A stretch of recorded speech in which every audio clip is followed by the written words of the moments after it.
Assalamualaikum warahmatullahi wabarakatuh. Alhamdulillah ketemu lagi dengan saya di channel Rifki Kemenak. Dan kali ini kita akan menyampaikan informasi yang sangat penting untuk seluruh Indonesia, seluruh pencinta Al-Quran dimanapun berada, terkait dengan pelaksanaan Musabaqah Tilawatil Quran ke-28 tingkat nasional, di mana tuan rumahnya adalah Sumatera Barat, yang insya Allah akan dilaksanakan pada tanggal 12 November sampai 21 November 2020 ini. Nah, bagaimana dengan informasi-informasi yang sangat berharga bagi seluruh kafilah MTQ di Indonesia, informasi yang sangat penting bagi seluruh stakeholder yang berkepentingan dengan MTQ ini, dan juga mungkin seluruh masyarakat Indonesia yang ingin menyaksikan secara langsung kiranya nanti dengan pelaksanaan MTQ ke-28 tingkat nasional. Nah, berikut ini pemerintah Provinsi Sumatera Barat itu telah menerbitkan sebuah buku panduan Musabaqah Tilawatil Quran yang ke-28 ini. Ini dia buku panduannya. Covernya buku panduan MTQ Nasional ke-28 tahun 2020. Ini covernya dengan tema MTQ mewujudkan SDM yang unggul, profesional, dan Qurani menuju Indonesia maju. Inilah Gubernur Sumatera Barat, Profesor Dr. Haji Irwan Praitno, PSI MSC.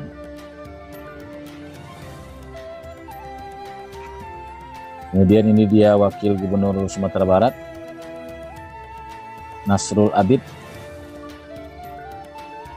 Kemudian juga diinformasikan tentang Mars MTQ, ciptaan dari Agus Sunaryo. Kema Musabaqah Tilawatil Quran, pancaran ilahi. Dan untuk diketahui, untuk Mars MTQ ini Sumatera Barat juga telah ada sebuah NSP, dan juga ada menjadi daring, nada daring, dan juga nadanya atau arrangement musiknya tentu saja ada nuansa-nuansa Minangkabau. Jika Anda nanti ingin mendapatkan NSP-nya, silakan hubungi kami, dan juga untuk nada daringnya akan kita siapkan di deskripsi video kita. Baik, kita lanjut. Ini lagu Mas MTQ. Ini ada kata pengantar dari panitia MTQ. Ketua umumnya itu Dr. Andes Alwis. Beliau sekarang menjadi Sekda Provinsi Sumatera Barat. Kemudian ini dia daftar isi buku panduan MTQ ke-28 tahun 2020. Ini cukup tebal ya, sangat banyak halaman-halamannya, dan insya Allah satu persatu akan kita ungkapkan kepada kita semua. Jadi sampai halaman ini sampai 85 halaman. Buku ini dicetak dan diperbanyak oleh Biro Kesra, Kantor Gubernur Provinsi Sumatera Barat. Ini dia kepala bironya Bapak Haji Saifullah. Kemudian Kabak agamanya itu adalah Dr. El Sandra Eka Putra. Dan juga ini ada Kasubagnya Pak Mayrizal. Baik, tema MTQ yang akan dilaksanakan tahun 2020 Sumatera Barat jadi tuan rumah adalah dengan MTQ nasional kita wujudkan SDM yang unggul, profesional, dan Qurani menuju Indonesia maju. Inilah tema yang diusung, dan spanduk-spanduknya, baliho-balihonya, serta pun himbauan-himbauan, ya poster-poster sudah banyak yang beredar terkait dengan tema MTQ ini. Akan sampai di jajaran tingkat bawah instansi pemerintah, itu spanduk-spanduk MTQ sudah dipasang di depan kantor masing-masing. Nah, ini dia subtema, ini juga kita bagikan kepada seluruh stakeholder yang ingin membuat spanduk tentang menyemarakkan musabaqah tilawatil Quran. Dan ini adalah berdasarkan surat dari Dirjen Bimas Islam Jakarta terkait dengan tema MTQ, dan juga ada subtemanya 8 buah.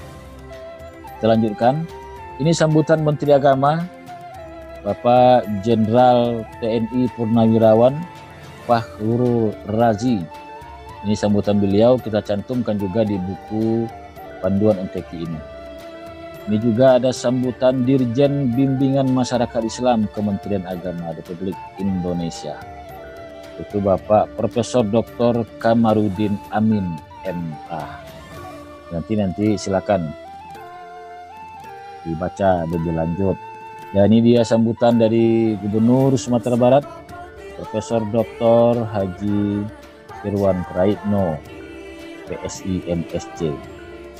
Juga ada sambutan dari Wakil Gubernur, dan ternyata Wakil Gubernur juga merupakan Ketua Umum dari Lembaga Pengembangan Tilawatil Quran Provinsi Sumatera Barat. Ini juga ada sambutan dari Kepala Kantor Wilayah Kementerian Agama Provinsi Sumatera Barat Bapak Haji Henry SAG MPD. Sampai 3 halaman kata sambutan beliau. Dan ini dia kita paparkan sejarah singkat bagaimana Provinsi Sumatera Barat, dan juga sejarah singkat MTQ. MTQ dalam rangka mewujudkan SDM yang unggul, profesional, dan Qurani menuju Indonesia Maju.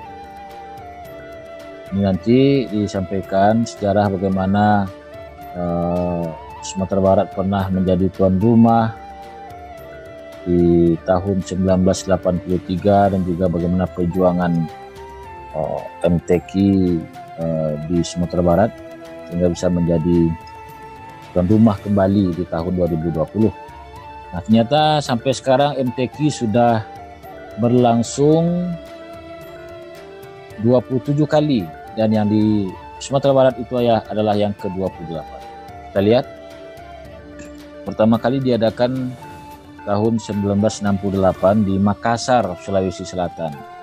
Kemudian 69 di Bandung, Jawa Barat, Banjarmasin, kemudian di Medan, kemudian di Jakarta 72, kemudian di NTB 73, 74 di Surabaya, 75 Palembang, 76 Samarinda, 77 Manado, 79 Semarang, kemudian Banda Aceh, dan Padang.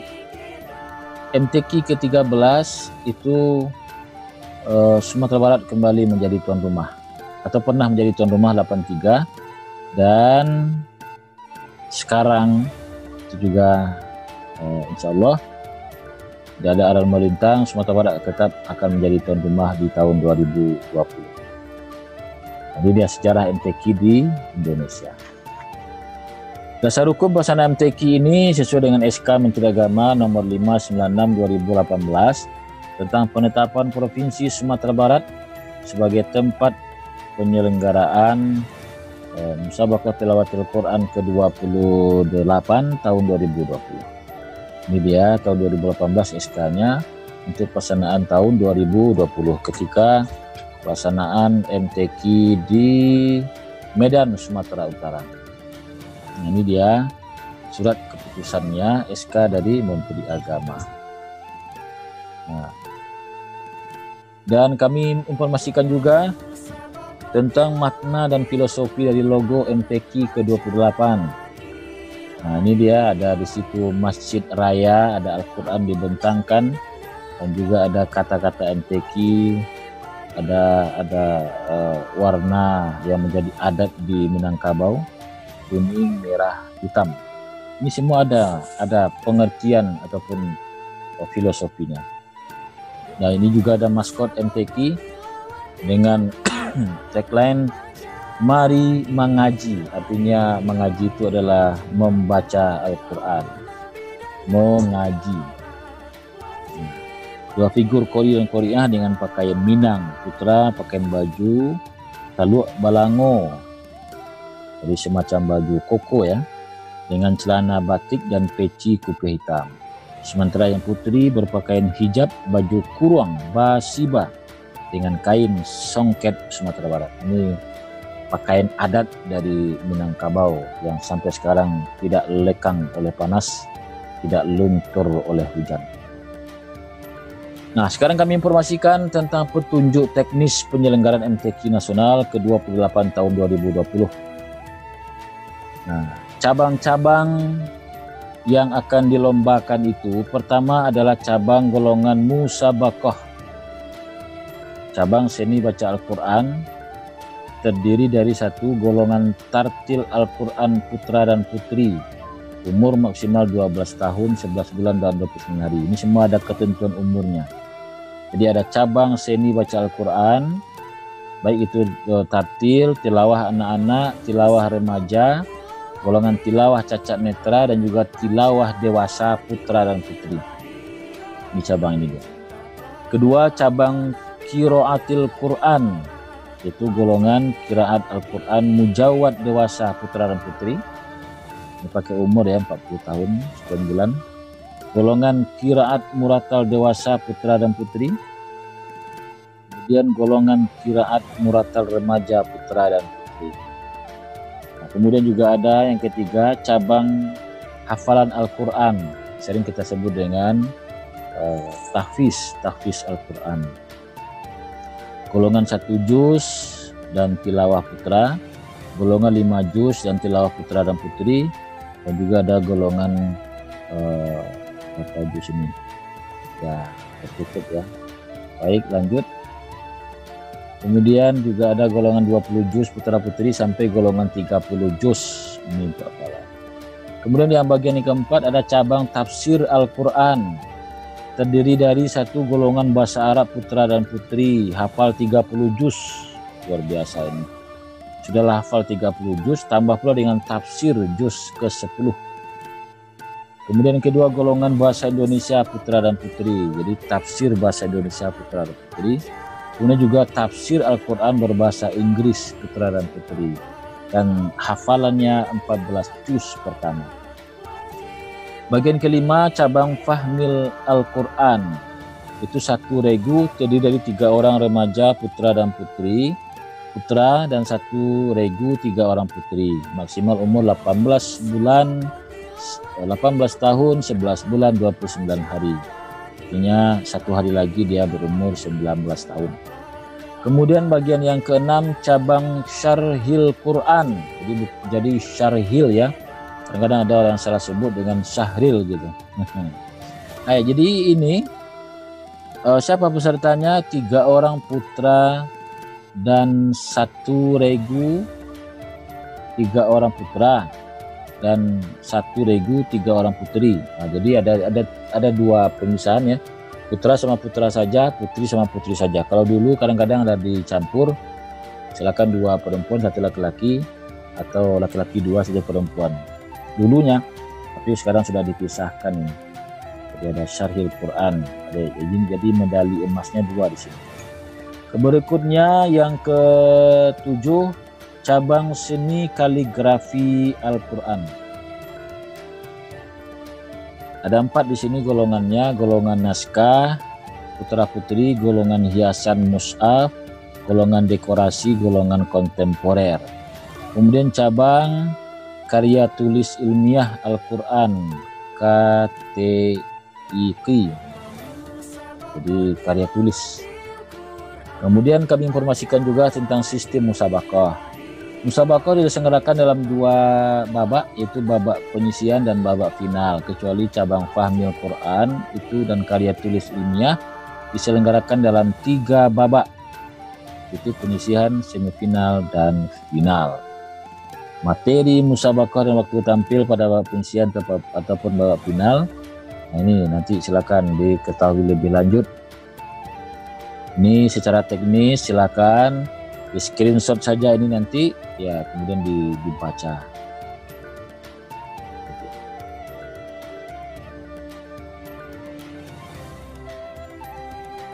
Oke, nah materi-materinya silakan nanti di screenshot saja atau di foto Dan kalau bisa didapatkan juga bukunya silakan. Mungkin buku ini sudah berada di masing-masing pemerintah provinsi atau di LPTQ-nya sudah ada barangkali. Nah, kemudian kami informasikan juga ini tentang rundown.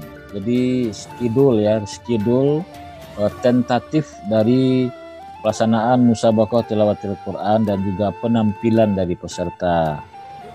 Jadwal MTQ itu dilaksanakan tanggal 12 sampai 21 November 2020. Mulai dari kedatangan seluruh Dewan Hakim dan Panitera MTQ 28 2020 itu dilaksanakan mulai tanggal 12 itu sudah berdatangan. Ada malam ta'aruf, kemudian pelaksanaan musabaqah di hari pertama itu tanggal 15 November. Kemudian rapat pleno Dewan Hakim wisata kafilah itu tanggal 20 November.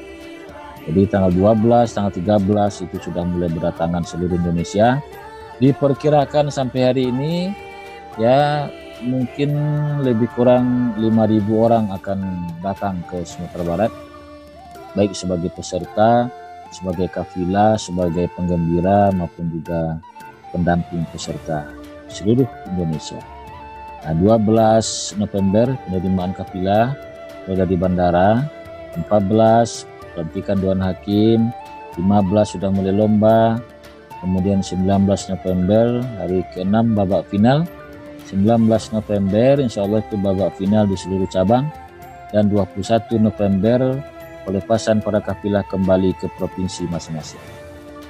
Inilah schedule tentatif, dan jadwal ini sewaktu-waktu akan bisa berubah sesuai dengan kondisi realitas. Nah, ini dia jadwal-jadwalnya. Silakan ini di screenshot atau di foto dan nanti dapatkan buku panduan resminya. Bantu sekali nanti dalam jadwal-jadwal pelaksanaan kegiatan. Jadi kapan penyisihan dan seterusnya. Nah, kemudian juga kami informasikan tentang proses penyambutan dan registrasi kafilah. Kita akan laksanakan tempatnya ini di Aula Asrama Haji Tabing, Padang. Ya, Aula Asrama Haji Tabing, Padang. Ini sudah embarkasi. Tempatnya di Tabing sekitar 15 km dari bandara menuju arah Kota Padang. Malam ta'aruf dan pelantikan Dewan Hakim sekaligus kafilah haflah Dewan Hakim tanggal 13 November di Auditorium Gubernur Sumatera Barat. Jadi ini di halaman, ya persis di halaman kantor Gubernur Sumatera Barat, berkapasitas 200 sampai 300 orang bisa muat di sini. Jadi di sini akan dilaksanakan malam ta'aruf dan juga pelantikan Dewan Hakim. Dan juga ada haflah para kori dan koriah internasional akan tampil di malam itu. Kemudian jika memungkinkan dengan protokol kesehatan, kita akan melaksanakan skema defile penampilan masing-masing kafilah. Ini urutannya sampai 34 provinsi, satu Bali, terus sampai nanti ke Yogyakarta. Ini sesuai dengan abjad ya. Nanggro Aceh Darussalam ternyata awalnya N bukan A. Diwakili 10 orang per kafilah. Jadi mengikuti protokol kesehatan maka hanya 10 orang. Tidak seperti yang biasa ramai ratusan orang semua, tidak, ini hanya diwakili oleh 10 orang saja. Kenapa? Karena COVID masih melanda. Ya.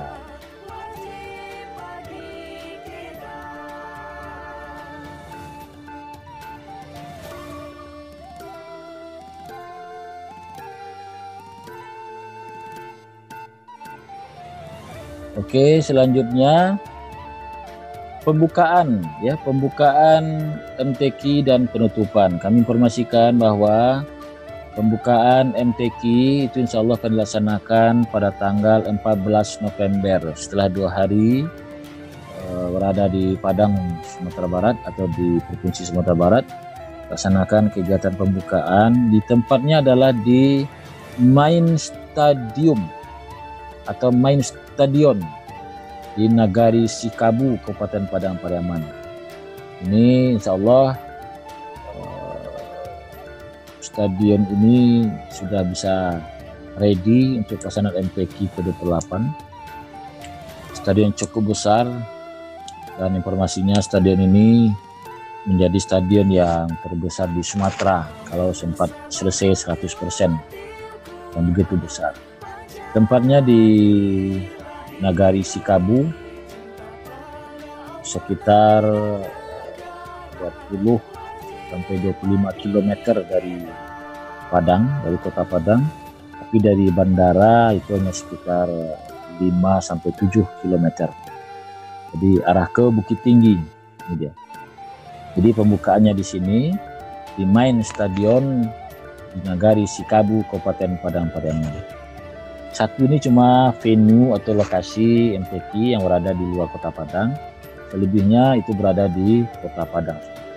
Nah, sementara penutupan MTQ direncanakan tanggal 20 November 2020 itu di Masjid Raya Sumatera Barat. Inilah ikon yang luar biasa Sumatera Barat, masjid yang begitu megah, artistik, sangat luar biasa daya tariknya karena penampilan masjidnya yang sangat indah.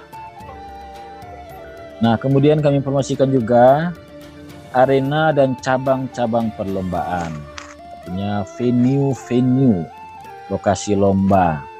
Ini dia. Pertama itu Masjid Raya Sumatera Barat. Di sini nanti adalah tilawah dewasa dan juga qiraat sab'ah mujawad. Ini malam ya, pelaksanaannya malam setiap hari sesuai jadwal di Masjid Raya Sumatera Barat.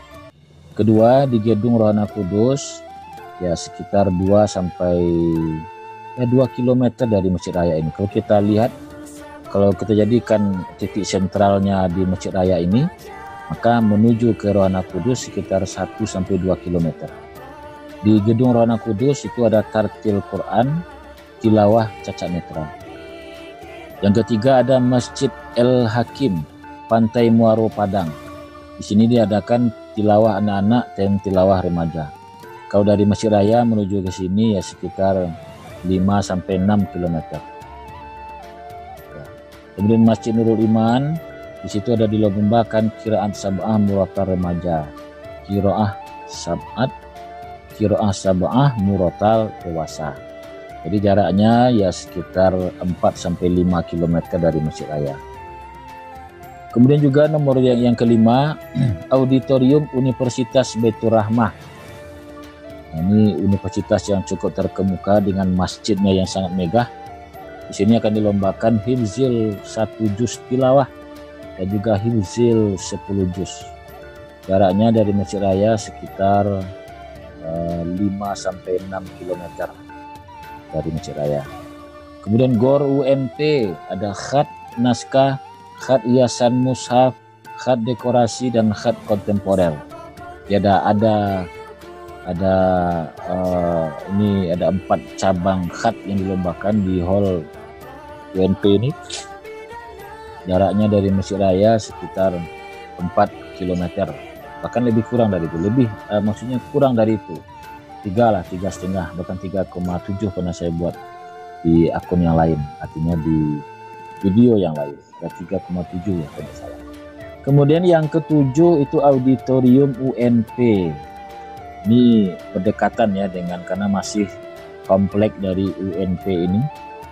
Di sini akan dilombakan Fahmil Quran MFQ.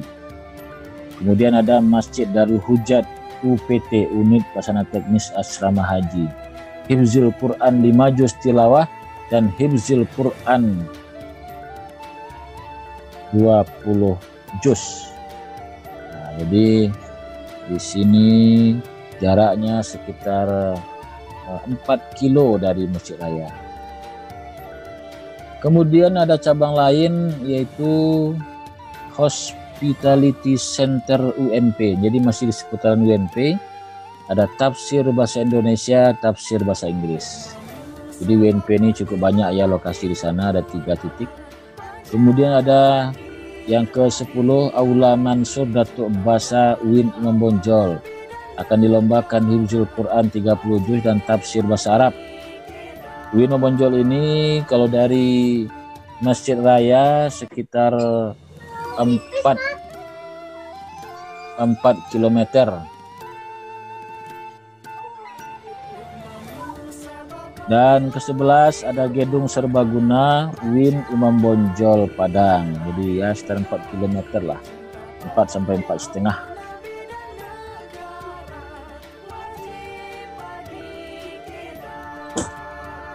Yang ke-12 ada Aula PKM Unan. Ini yang nggak cukup jauh sedikit dari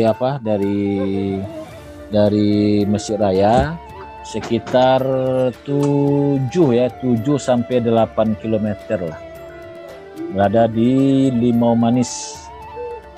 Nah kemudian ini dia daftar LO yang bertanggung jawab terhadap pelaksanaan memfasilitasi dari seluruh kafilah MTQ seluruh Indonesia. Nah, ini SK-nya ditandatangani 22 Mei. Nah, silakan nanti ini di screenshot masing-masing. Misalnya untuk Nanggoro Aceh Darussalam, daerah mana yang menjadi tanggung jawabnya, silakan. Riau, ini dia nomor HP-nya juga sudah ada di sini. Sumatera Selatan, ini nomor HP-nya. Lampung, artinya seluruh Indonesia sampai 34 provinsi. Papua Barat, jadi ini juga ada nomor HP-nya. Silakan masing-masing nanti dihubungi ya yang bersangkutan. Kami juga informasikan terkait dengan nama-nama hotel dan penginapan kafilah. Nah ini dia luar biasa hotel-hotel yang ada di seluruh Kota Padang. Ada Basco Hotel, hotel yang bintang 5, ada Mercure bintang 5, Pangeran Beach juga bintang 4 ya, ini juga sudah bintang 5 sekarang. Masuk Hotel Bumi Minang bintang 4, mendekati juga bintang 5. Ada Grand Ina Muara, pemerintah provinsi yang punya. Ada Grand Missouri. Ada Rocky Plaza bintang 3 atau bintang 4. Aksana Hotel, Ibis Hotel, ini yang hotel tertinggi di Kota Padang, ada 14 lantai kalau tidak salah. Ada Pangeran City, ada Hotel Wis, hotel yang baru. Kemudian Five Hotel juga baru. Kemudian Rangkayo Basa, HW, Ayam Buruk Hotel. Kemudian Hotel Daima, Hotel Amaris, ini juga baru baru setahun 2 tahun. Dan juga ada Hotel Padang, dan banyak lagi hotel yang belum tercatat di sini, belum sempat diinformasikan. Nah sekarang juga ada daftar rumah sakit, seandainya ada kafilah-kafilah yang mengalami sakit, maka rumah sakit yang ternama di Kota Padang itu sudah siap ya. Ada Rumah Sakit Pusat M. Jamil, ini sangat terkenal. Kemudian RSU Unan Padang yang hari ini sangat terkenal dengan kemampuannya untuk melakukan swab. Kemudian RSUD Rasidin, jadi RSUD Padang. Kemudian juga RS Polri Bayangkari atau Bayangkara, Rumah Sakit Ibnu Sina ini sudah rehab, luar biasa bangunan barunya. Sudarso juga demikian, Rumah Sakit Citra, Hermina, Rumah Sakit Aisyah, Selaguri, Naili DBS, Rumah Sakit Tentara. Cukup banyak rumah sakit yang bonafit di Kota Padang ini. Dan tidak lupa pula dalam rangka cuci mata atau hiburan, kami akan sampaikan juga beberapa informasi terkait dengan objek-objek wisata pantai dan pulau di Kota Padang. Ini sudah lengkap semuanya. Fasilitasnya sudah bagus. Ada pantai air manis. Di sini ada situs Simalin Kundang yang terkenal karena durhaka kepada orang tua, maka dia dikutuk menjadi batu. Dia mesti nih, wajib nih, tidak ke Padang kalau belum ke sini. Jadi ini dia di Pantai Air Manis, sekitar 20 km dari Kota Padang. Jalannya cukup terjal, hanya harus orang yang berpengalaman naik mobil, sopirnya harus berpengalaman menuju sini karena jalannya agak terjal ya. Ada Pantai Muaro Lasa, ini yang diresmikan oleh Presiden Jokowi. Dan di sini Tugu Merpati, Tugu Perdamaian. Ini dia Pantai Padang, juga ada kawasan Cimpago, kemudian ada Pasir Sebalah di Kota Tangah, juga ada Pasir Kandang ini di Kota Tangah. Sekitar ya 5-7 km atau lebih kurang lah itu menuju ke tempat pantai itu. Juga ada Pasir Jambak atau Pasir Jambak, sekitar belasan kilo dari Padang. Ada Pantai Nirwana dekat Bungus, sekitar 20 kilo dari Padang. Ada Pantai Barame, juga ada Pantai Karangtirta, ada juga Sungai Pisang. Ini luar biasa Pantai Sungai Pisang, tapi jalannya memang cukup, tanjakannya cukup tinggi menuju ke sana. Hati-hati nanti kalau ada yang berkeinginan ke sana. Ada Pantai Carlos, wah ini seperti Meksiko ya. Ada Pantai Sako, ada Pasalaban, ada Pantai Bungus, ini bisa mandi di sini bagus. Ada Pantai Corolina, ada Bintagur, Kasia dan seterusnya. Ada pulau ini, kalau kita mau ke pulau-pulau ini itu silakan kita sewa bot ya, berpenumpang sekitar 10-20 orang ya. Ini indah-indah ini di masih daerah yang Kota Padang. Ada Pulau Pasumpahan, pasirnya putih, airnya begitu mantap warnanya. Ada Pulau Setan, juga ada Pulau Setan Ketek, setan kecil ya. Ada Pulau Sikuai, ini biasanya orang-orang barat sering ke sini dulu. Ada Pulau Simnyaru, Pulau Sirojong, ya. Juga ada Pulau Ular, Pulau Swarna Dwipa, ini sangat terkenal. Ini tidak lengkap kalau tidak ke sana ya. Ada Pulau Bindalang, Pulau Pandan, Pasir Gadang, Pulau Pisang, Pulau Pisang Ketek, Pulau Ayah, Sau, banyak. Dan juga mungkin juga ada lagi yang belum tercatat di sini. Juga kami informasikan tempat-tempat objek wisata yang bersejarah di Kota Padang. Jangan lupa singgah juga ke sini.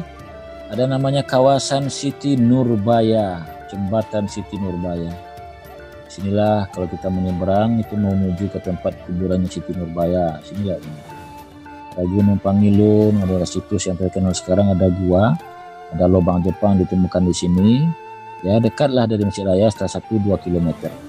Ada Bukit Gado-Gado, ini dia di daerah Padang Selatan yang heterogen. Ada pemandian lori, ada TPA air dingin, ada agrowisata Sungai Lareh. Mau memetik buah langsung silakan di sini. Petik buahnya, makan ya silakan kalau boleh sama pemiliknya tentunya. Ada lagi Lubuk Minturun, tempat pemandian. Kalau sudah mau masuk puasa ini rame nih orang di sana. Balimau ya. Ini. Kemudian ada wisata Rumah Bangau. Ada Lubuk Tampuruang. Jadi lubuknya seperti tempurung lah gitu. Ini sudah lama terkenalnya nih, daerah Kuranji, sekitar 25-30 km dari pusat Kota Padang. Ada air terjun Sikalayan Balumui, ada Sarasah Aye Angek Jariang, ada panorama Batu Busuk. Yakni airnya luar biasa biru. Kemudian juga ada Gunung Meru, Taman Hutan Raya Bung Hatta, ini kalau menuju Solo ya sekitar 30 km lah. Ada panorama Sitinjau Lawi. Ini dia, ada yang sering, ini sudah terkenal YouTube-nya ini. Sitinjau Lawi ini memang sangat banyak terjadi di situ masalah karena memang sangat terjal ya. Terkenal sampai ke dunia luar ini. Daerah Sitinjau Lawi ini merasakan bagaimana ke sana ya, silakan dekat dari Padang, cuma 25 km sudah bisa kita sampai ke sini. Ada Lubuk Paraku, ada Gua Kelelawar, dan juga ada air terjun Tigo Tingke, ada Lubuk Timbalun, Kandang Dama, Sungai Pisang. Bukit Nobita, lapangan golf Ulu Gadut. Dan juga kami suguhkan informasi tentang objek wisata religius. Ini dia situs yang sangat terkenal hari ini, Masjid Raya Sumatera Barat. Biasanya tidak ada ya orang yang singgah ke Sumatera Barat atau ke Kota Padang yang tidak berfoto di sini. Menyesal kalau tidak berfoto. Banyak slot-slot foto yang bisa tempat-tempatnya di sini. Indah. Masjid Raya Ganting ini buatan masa dulu. Zaman Belanda atau zaman Jepang, ini sudah lama loh, jadi dah sangat tua. Kemudian Masjid Jami' Parabek ini berada di Bukit Tinggi atau Kabupaten Agam, ya sekitar 90 km ya dari Padang. Masjid Raya Bayur Agam meninjau. Ini juga kalau mau melihat bagaimana gambaran surga dengan tumbuh-tumbuhannya, dengan air sungai yang mengalir dan seterusnya, cobalah lihatlah ke sini, Masjid Raya Bayur. Kemudian juga objek wisata alam yang lain, kalau ada gini kita suguhkan juga informasi yang mungkin cukup makan waktu yang agak lama, artinya tidak terlalu dekat dengan Padang di dalam hitungan kilometer, tapi sampai puluhan kilometer. Ada jam gadang, tidak lengkap ke Sumatera Barat kalau tidak ke sini, ke Bukit Tinggi. Ini siang malam ramainya minta ampun di sini. Jam gadang. Kemudian Danau Singkara ya sekitar 2,5 jam perjalanan dari Padang.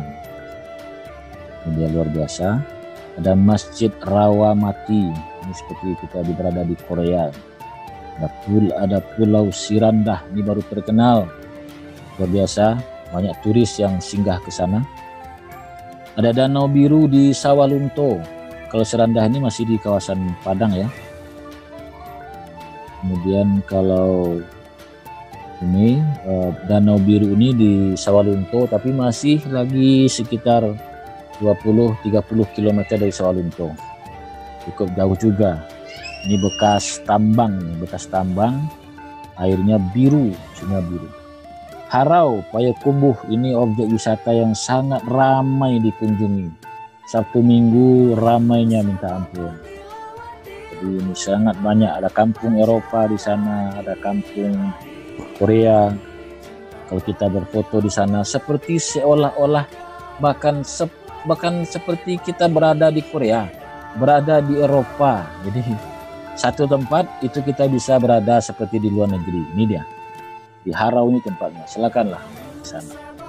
Ada air terjun Nyarai, tapi ini dengan jalan kaki ya. Ini seperti surga yang terpendam. Luar biasa keindahannya, tapi memang sampai sekarang belum ada kendaraan yang bisa langsung ke sini. Jalan kaki sekitar 1-2 jam. Tapi kalau sampai di sana, Masya Allah indahnya seperti surga. Ada Kelok 9 di 50 kota. 3-3,5 jam perjalanan dari Padang. Ini seperti jalan tol di atas perbukitan. Ada Puncak Lawang di Matur, Agam. Sini kita bisa melihat keindahan Danau Maninjau. Ini luar biasa. Ketinggiannya bisa orang melakukan puncak layang, terbang layang di sini. Rajanjang Sejuta ini di Agam. Seperti perbatasan tembok Cina. Ini dia Jenjang Sejuta. Ada lagi surfing kalau kamu ke Mentawai, singgah ke Mentawai sekarang 3,5 jam ya dengan kapal cepat. Ini kita bisa menikmati ombak yang begitu besar setinggi pohon kelapa, mungkin pohon kelapanya 10 meter lah. Kemudian ada Istana Pagaruyung di Batu Sangkar, sekitar 2,5 sampai 3 jam paling lama. Itu kita berada, bisa ketemu dengan Rumah Gadang. Ini rumah ini besar ya, sepanjang lapangan bola ini kalau tidak salah. Luar biasa, jadi jangan sampai kita tidak ke sana. Kami informasikan juga tentang tempat-tempat souvenir dan kuliner. Di Sumatera Barat itu kan terkenal dengan kulinernya. Rumah makan Padang itu ada di mana-mana. Bahkan kalau boleh ada orang di bulan, mungkin orang Padang juga akan bikin rumah makan di sana. Itu kata orang ya, karena orang Padang ini sangat baik, suka memberikan makan kepada orang lain. Ini dia rumah makan yang sangat terkenal. Ada rumah makan Lamun Ombak di Lamun Ombak, ya, digulung oleh ombak. Es cendol Patimura ini luar biasa, ini terkenal semua nih. Ada teh talua, nggak lengkap kalau nggak minum teh talua. Teh ada 1 gelas bisa dia 4 tingkat gitu. Ada buffet Raja Wali, kawan-kawannya siapa di sini nih, Amitabh Bachchan ya. Nasi goreng patai, buffet mimin, sate icap, kedai nasi pawah. Nah, ini yang makan semua nih, makan silungkang. Ini enak-enak semua ini. Orang Padang aja suka ke sini, apalagi tamu ya. Nah, dia keripik balado banyak, ada sirli. Jadi tidak hanya Christian Hakim. Ada sirli, ada 4x7, ACC, Uni Lili, Urang Awak, Mamadenai, rendang ya. Sate KMS, sate dangong-dangong, balabar Araham, Ubang, sate Minang, soto Garuda, silungkang, dan lain-lain. Nah, kemudian ini dia alamat jajaran kepolisian dari Kota Padang. Ini dia alamat polsek.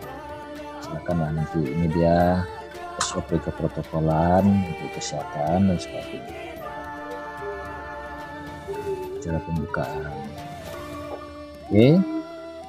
Dan yang jelas selama pelaksanaan MTQ itu protokol kesehatan akan selalu diterapkan di transportasi publik, di tempat-tempat venue-venue, dan juga di berbagai tempat itu akan dilaksanakan penegakan peraturan tentang keprotokolan atau protokol kesehatan. Baik, demikian kita informasikan tentang bagaimana persiapan dan juga informasi-informasi yang berharga terkait dengan pelaksanaan musabaqah tilawatil Quran yang ke-28 di mana Sumatera Barat akan menjadi tuan rumahnya. Mudah-mudahan MTQ bisa berjalan dengan sukses dan lancar, dan semua yang terbaik akan mendapatkan prestasi yang terbaik juga. Terima kasih. Assalamualaikum warahmatullahi wabarakatuh.